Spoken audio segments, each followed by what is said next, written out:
Hi everyone! Today we're going to walk you through the process of connecting a domain to ConvertKit. If you're new to ConvertKit, check the description for a link to a free trial. For existing users, just log in and follow the steps with us. First, on the home page, scroll down and click on Domains on the left side. Next, scroll down again.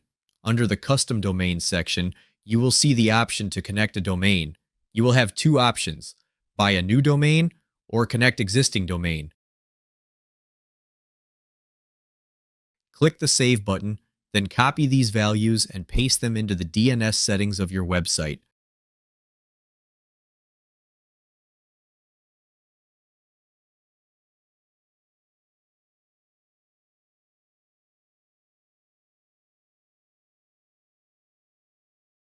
After that, click on Validate and your domain will be verified within the next 24 hours.